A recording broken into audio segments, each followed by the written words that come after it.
Hey guys, welcome back to some more AFK Arena. Today we're on the YouTube account. We have a massive new code. We have a lot of events that are going on that we're going to be checking out. But first, I want to look at the code, guys. Now the code is AFK New 2024. That is right, AFK NEW New 2024 is going to yield you 10 time gazer or 10 time emblems, and then some Stargazer scrolls, and then of course 3,000 diamonds and a common summon, guys. This is a massive code. This is absolutely huge.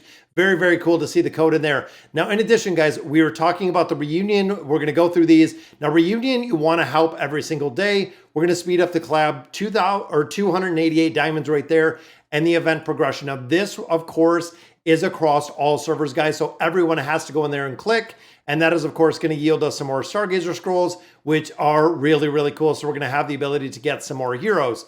Now, we got the Engraving Rewind, guys. Now, this is one that we talked about in the live stream quite a little bit. We do have 29 days. Now, overall, the way that I am going to play this, and again, a lot of players, you know, if you're going through here and you're looking through your heroes, there are a lot that are in the meta list. You can go through the tier list that we actually just put up a little while ago, see exactly what heroes are going to be well worth the reset. Now, overall, guys, in my opinion, I am going to be resetting Ainz. He, unfortunately, is going to be the one. So if I can find him in here, because unfortunately, it doesn't let you separate them. But Ainz is going to be the one that is going to get reset based on the build. Now, the reason I'm doing this and the logic behind this, guys, is number one, Ainz is not used in the Twisted Realm, in the Nightmare Corridor, not in the Cursed Realm, not in the Treasure Scramble, also not using him in the campaign formations. And in addition, Ainz does not have a dimensional tower, so there's very little to no use for him. Ainz, as much as I love the hero, as much as I love the anime and everything, the story around him and Albedo, one of my favorite heroes that probably came to AFK Arena. But unfortunately, again, utility-wise, we're not seeing it at all. So unfortunately, Ainz is going to go bye-bye. So we'll go ahead and we'll confirm this one. Once you revert Ainz during the event, he is done, guys. That is right. He is back to the regular engraving.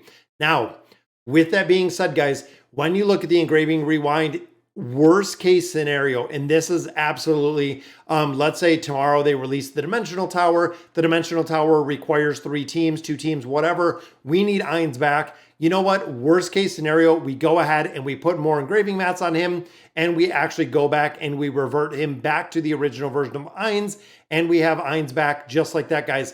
Now, one of the heroes that I've been looking and kind of waiting to build out, and I'm going to just use some of the materials, is Tria, guys. Now, Tria, like we talked about a little bit earlier in a couple formations, she is really a very, very strong hero, and her E60 is pretty good, guys. When you look here, when using the ultimate skill at full energy, she will immediately use the ultimate skill a second time. The additional effects grant the ultimate skill from the skill Ancestral Mastery will be reset after the ultimate skill is used the second time. That is right, guys. This is going to reset the ultimate to actually ult twice. Now, there has been a couple heroes in the past that we have seen ult twice, but overall with the engraving, guys, I already have her at 38. So we're talking 3,300 more to engrave her.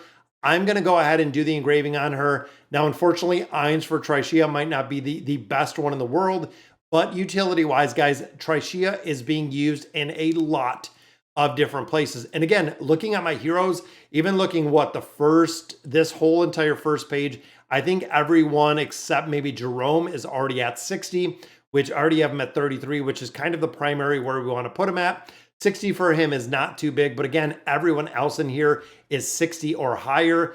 And even looking here at our second page, guys, most of these are either the 30 plus, so actually building them higher than just the regular 30, and a lot of them are in the 60 plus range as well. Now, the big thing to remember when it comes to the engraving, guys, is what heroes are you still utilizing for the tower? That is something, guys, that is very, very important to remember, is again, when it comes to the dimensional heroes, unfortunately, a majority of these are not being used at all in the tower. And the ones that we're seeing them in the regular formations are the ones we have built. So again, looking here at the priorities that we're still seeing, you know, we have Amelia and Rem, absolutely. Mulan, not really as much. Joan of Arc, we're still seeing. Merlin, we're still seeing. Robin Hood, we're still seeing.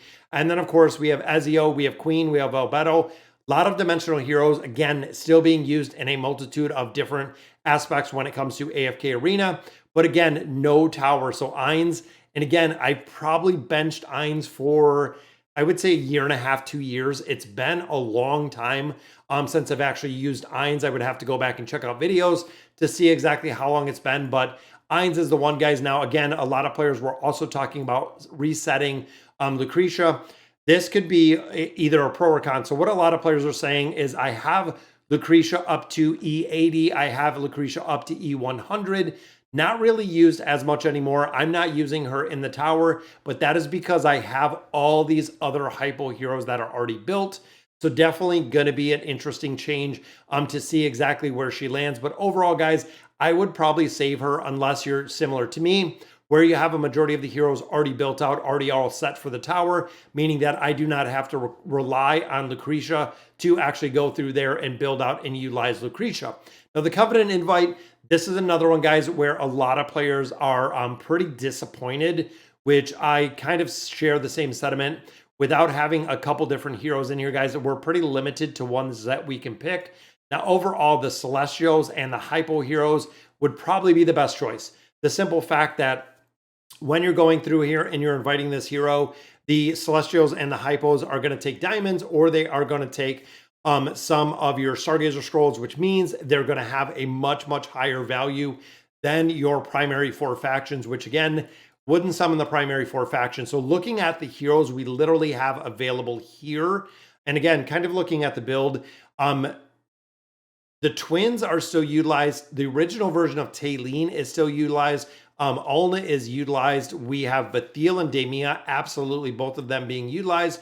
Flora in the Sol team. But overall, guys, looking at the heroes that we have present right here, I would say if you're looking for a Celestial hero, Demia or Bathiel.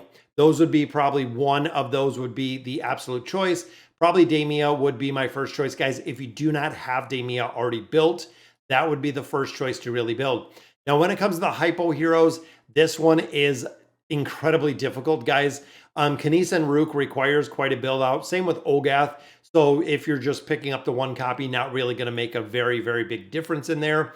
Looking at our first row, not really any heroes I'd build in here. Could possibly get Mortis, but again, Mortis you can get out of the shop right now, which is the way that we're building them.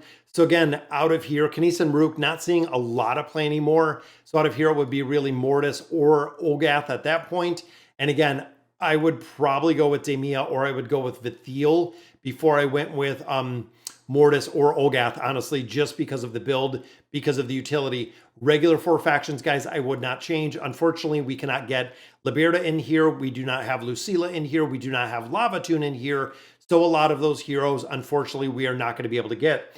Now, looking at Vithiel and looking at Demia, I am going to pick up a copy of Demia. And the reason being, guys, when you have these heroes engraving, the plus 30, of course, is the first 2 stars that are going to give you a bonus when you do have them built up a little bit further. And then the final stars, the 4 stars and the 5 stars are, of course, going to be the E60 engraving, which is going to make a difference, guys. So I'm going to pick up a copy of Demia.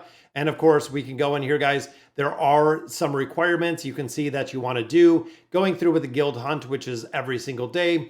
3 of 6 of those, defeat the labyrinth bosses, lure beasts, so we can actually go ahead and do this, draw furniture, which we did, getting some of the water droplets in here to actually build this out. Now, in addition, guys, you do get some more resources in there. You get some red chests. Then, of course, I do get that copy of Demia. So very, very cool, guys. Between getting the new code, getting a couple out of here with the reunion event, which is awesome, rewinding, and also the Covenant Invite, it is a very happy New Year's indeed, guide. So that'll do it for today's video. Let me know in the comments what you guys think. And as always, thank you guys for watching.